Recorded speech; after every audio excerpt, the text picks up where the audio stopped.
EEGs and overnight hospital stays. Something that's not often discussed in the special needs slash medical mom world is the extensive need for special needs children to have a boatload of tests for whatever the case is.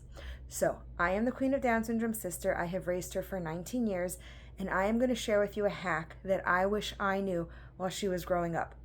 Like I mentioned, unfortunately, hospitalizations are just natural for special needs kids. Now, when the Queen of Down Syndrome was growing up, every time there was a need to take her to the hospital, we had her medical bag, which included her feeding tube, her medicine, and we would just grab, either call an ambulance or drive ourselves to the emergency room. Sometimes she was admitted, more often than not, and sometimes she wasn't. But here's the thing, we don't know when she's going to be admitted. That being said, when you're stuck in a hospital with the only thing more or less available are pencils, crayons, markers, and you're there for hours and days on end, it gets boring. No, we don't have to entertain her 24/7, but imagine this. You're stuck in a room with no children to talk to, and you're just waiting for a doctor to come by 3, maybe 5 times per day. You know what? We got by with the Queen of Down Syndrome, but now Princess P has a 2-night, 3-day EEG coming up. That's how long we're going to be in the hospital. And I was like, no, we got to change it. And so I looked around my house and I found this adorable little makeup kit, travel kit, I don't know. It hasn't been used, actually. It's never been used. And I'm like, you know what? This is where we're going to start. And I decided to see what I can fill it up with. And let me tell you, I kind of made this bag a few months ago. It is so easy to carry, and this is her toy bag. Now, this is special for hospitals and long car rides, so it's not used often, and I'm thinking I maybe have to switch it out every year or two. So that is fantastic. Let me kind of show you my way around it. So we're going to open it up, and like I said, this is what we bring to the hospital. This one fell out, but I'll show you in a minute. But this is what it looks like. Tons and tons of toys. And of course, there is room on the outside. Now, one thing I want to point out is that I do have books tucked in here because she loves to read. But books are something you can get in the hospital usually.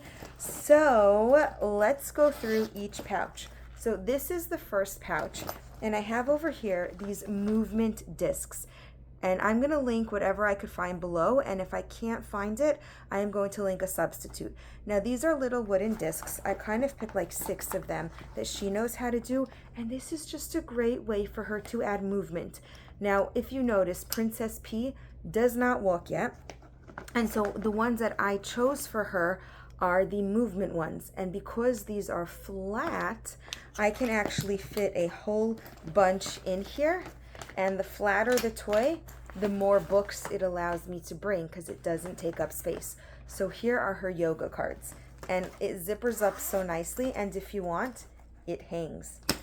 In the next pouch over here are these fun little magnetic cubes. These are open-ended toys. These are going to last so long. Princess P is about 2 3/4 now.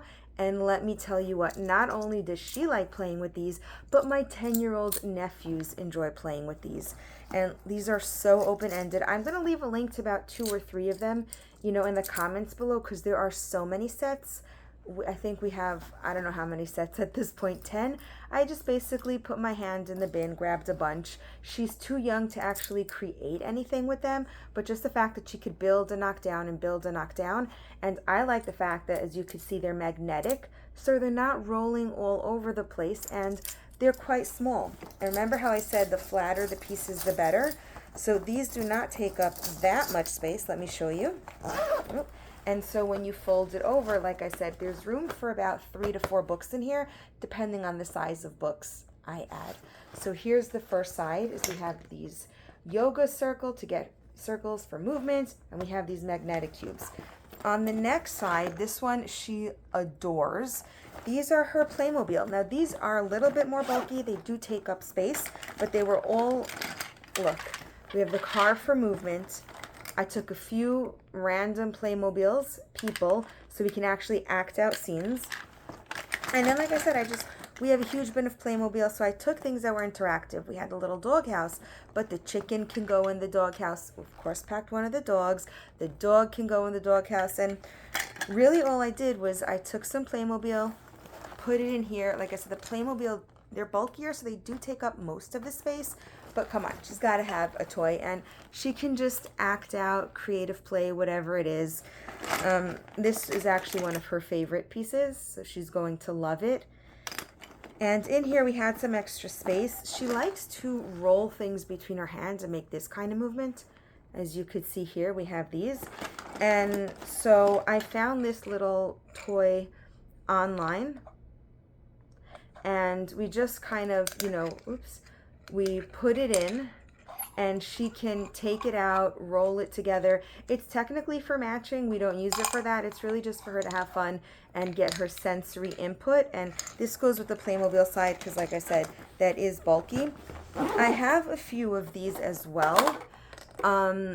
These, I will say, they're not like I expected, but they do a good job. And I'm sure you've seen these. These are little magnetic kits. The thing is that you think it's magnetic, you think it'll stay. We actually added the boat, but maybe because she's 2.5, they tend to fall all over the place. So we lost some of them. I'll be adding more to it because we have a huge magnetile collection. But I would just like be mindful, clean up after. You have to use them in the car. But in terms of hospital, it stays together.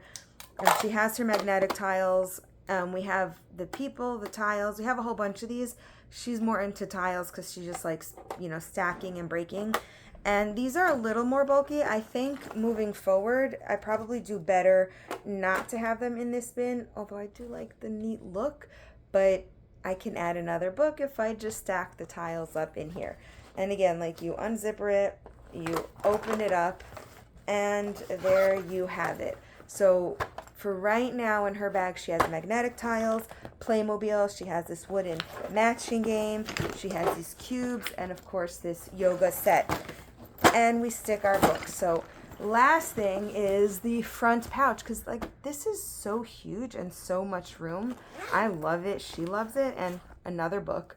Princess P loves books, and that's the thing I love about this, that it's customizable, and we just have it here. She's also phasing out of the teething stage, but sometimes needs something to teeth, so I actually have this in there, and occasionally I'll put a Pop-It. But bottom line is, you never know when you're going to need to fly to a hospital, whether it's right now we have a random EEG, it may be something more intense like actual sick visit. And just waiting for the unknown and hoping that, in this case, Princess P, and in the past, the Queen of Down syndrome, will be okay. Yeah, they'll be okay. But you know what? They're bored. They're kids. And so I actually have this go-to bag already set up by the door. So if we ever need to go to the hospital, I grab it. And you know what? And if it's a same-day visit, it didn't hurt us having some toys. And if it's an overnight, multiple-day visit, well, she's happy and I'm happy. Thank you guys so much. Let me know what toys you would put in your go-to bag. Have a good day. Bye.